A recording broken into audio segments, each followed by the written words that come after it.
শোনো শোনো বন্ধুগণ রে, শোনো দিয়া মন, কমলা সুন্দরীর কথা করি যে বর্ণন।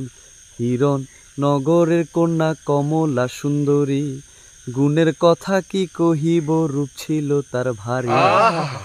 আর হিরণ নগরে ছিল এক রাজকুমার, কমলা সুন্দরীর সঙ্গে বিয়া হইল তার। লাল নীল সবুজ পরীর দিঘি দিয়া পাড়ি, পালকি চড়ে যাইতেছিল নিজের বাপের বাড়ি। ওই দিঘিরও জল দেখা কন্যার বড় তৃষ্ণা পায়, পালকিটা থামাইয়া কন্যা জলে নাইমা যায়।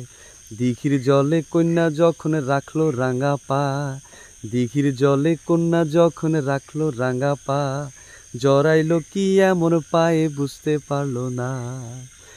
আর চুলের মতো নয়না বাঁধন যখন খুলতে যায়, ছিঁড়তে গেলে যায় না ছেঁড়া, হইল এ কি দায়।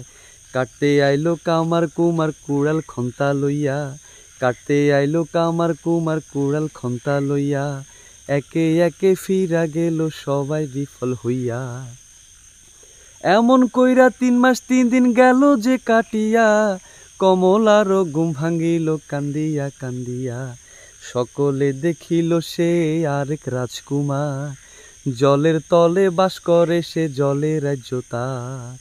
কমলারই আশিক হইয়া চুলে দিল টান, কমলাও পাগল হইল বিধির বিধান।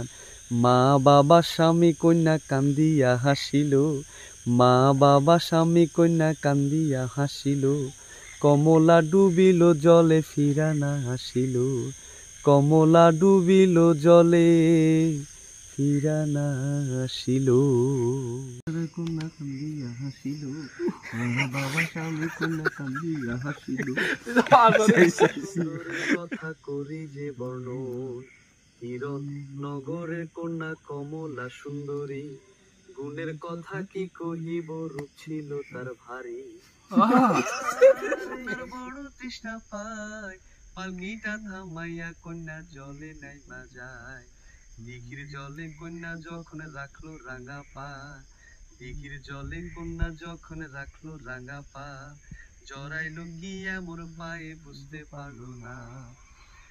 আর